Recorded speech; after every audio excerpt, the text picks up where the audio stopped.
اگر بدن کے کپڑے اتار پھینکنے سے محبوب کی زیارت نصیب ہوتی ہے تو سودا بہت سستا ہے۔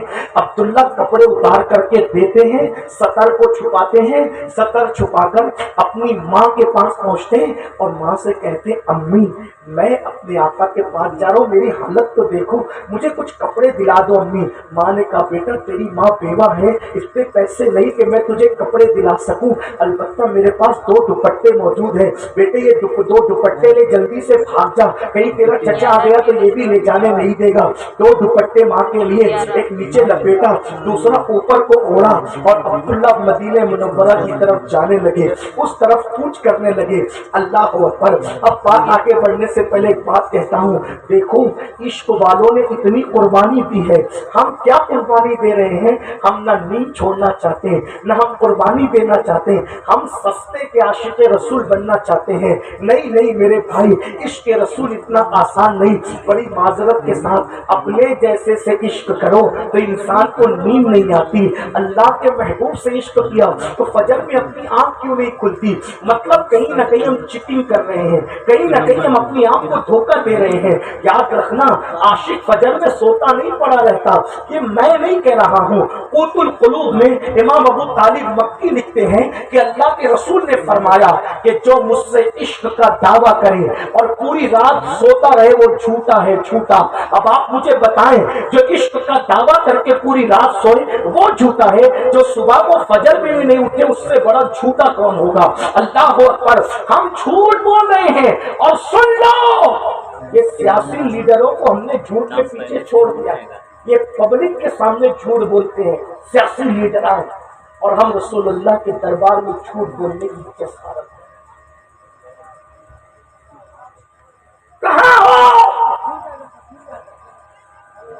آپ مسلک اعلیٰ حضرت کا نعرہ لگاتے ہو اور آج کے دور میں مسلک اعلیٰ حضرت حق کی پہچان اور نشانی ہے۔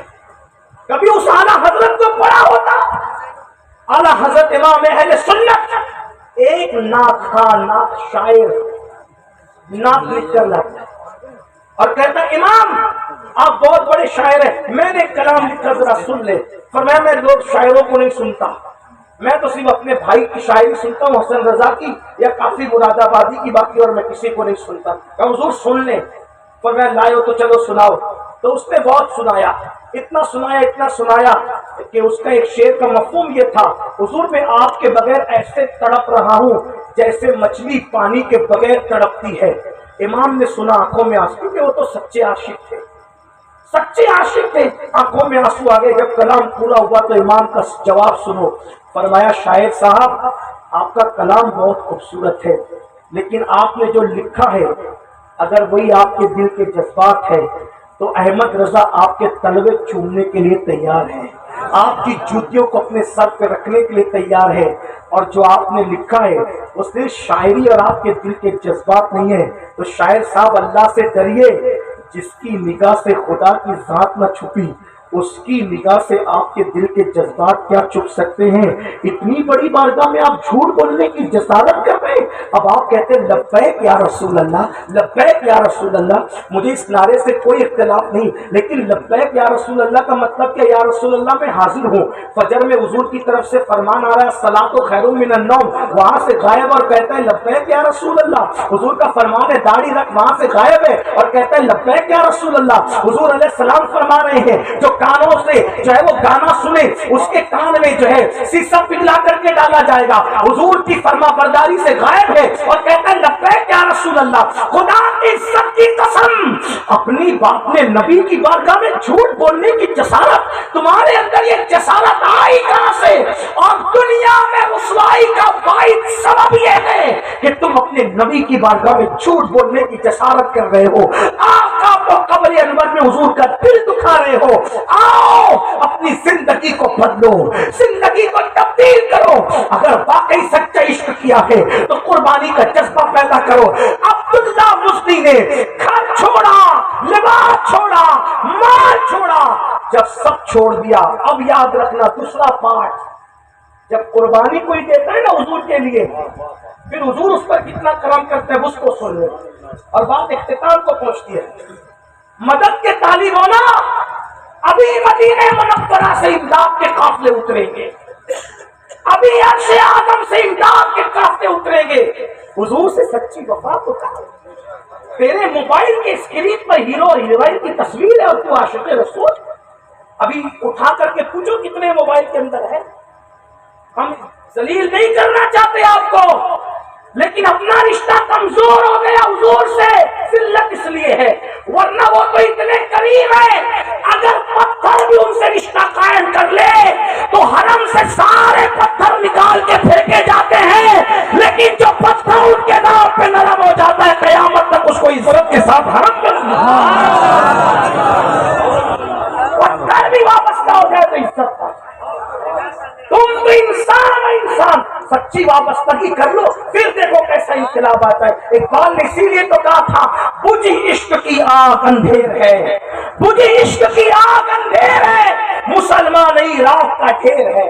آج رات کے ڈھیر ہو گئے کیونکہ دل میں عشق نہیں ہے، دل سوچ سے خالی ہے، نگاہ پاک نہیں ہے، دل سوچ سے خالی ہے، نگاہ پاک نہیں ہے، پھر اس پر کہ تو بے باک نہیں ہے۔ اللہ اکبر، ہماری نگاہیں تقدس سے جو ہے وہ پاک نہیں، نگاہیں عورتوں کو دیکھ کر ناپاک ہو رہی ہے، گندے مناظر کو دیکھ کے ناپاک ہو رہی ہے، گندی پکچروں کو دیکھ کے ناپاک ہو رہی ہے۔ آؤ نگاہوں میں پاکی پیدا کرو، دلوں میں عشق رسول پیدا کرو، پھر کرشمہ دیکھو، پھر کرم دیکھو، پھر امداد کا طریقہ دیکھو، پھر امداد کا انداز دیکھو۔ تو عبداللہ اب سب چھوڑ چھاڑ کر مدینہ منورہ جا رہے ہیں۔ جب مدینے جانے لگے ایک وسوسہ آ گیا، فطری تقاضا، عبداللہ تو نے تو ان کو صرف دور سے دیکھ کے کلمہ پڑھا تھا، تیری ان کی ملاقات کبھی نہیں، اور تو ان کو دیکھنے کے لیے آ گیا اور گھر چھوڑ دیا، گاؤں چھوڑ دیا، ماں چھوڑ دیا، چچا چھوڑ دیا۔ اگر عبداللہ وہ تجھے نہیں پہچانیں گے، دھیان سے سننا، اب اسد المان آپ کے دل و دماغ میں خدا بٹھا دے، اگر عبداللہ وہ تجھے نہیں پہچانیں گے تو تیرا تو مستقبل ہی تباہ ہوگا، تیرا تو کیریئر، تو کہاں رہے گا، کون تجھے پناہ دے گا؟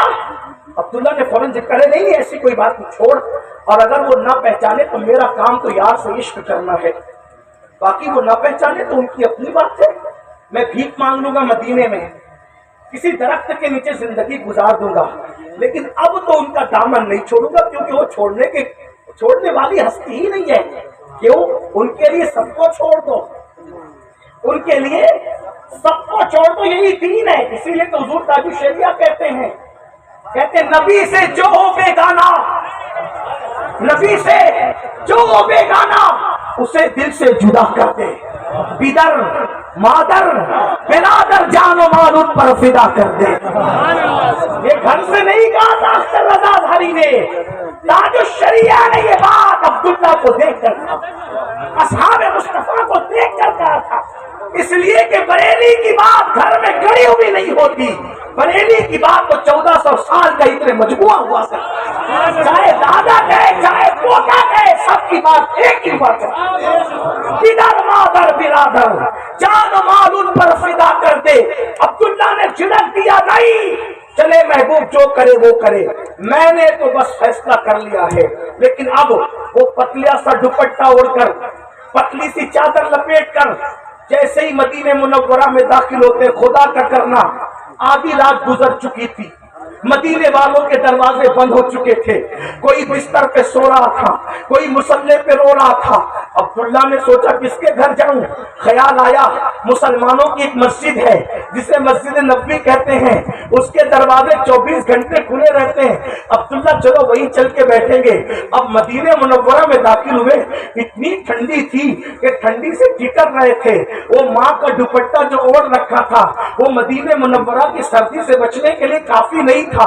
سوچا کہ چلو مسجد کے کونے میں جا کر بیٹھ جائیں گے، مسجد کے کونے میں جا کر بیٹھ جائیں گے، لیکن جیسے ہی حضرت عبداللہ مسجد نبوی کے اندر داخل ہوتے ہیں، ایک بندے کو دیکھا کہ کوئی ان کا انتظار کر رہا ہے، ایک بندے کو دیکھا کوئی ان کا انتظار کر رہا ہے۔ عبداللہ سوچ رہے تھے پہچانیں گے کہ نہیں پہچانیں گے، لیکن یہاں کوئی انتظار کر رہا ہے۔ اس بندے نے بڑھ کر کے سلام کیا اور سلام کر کے کہا کیا تمہارا نام عبداللہ ہے، کیا تمہارا نام عبداللہ ہے؟ اس بندے کو عبداللہ نے کہا میں تو پہلی مرتبہ مسجد میں آیا، آپ سے میری کبھی ملاقات نہیں، آپ کون ہیں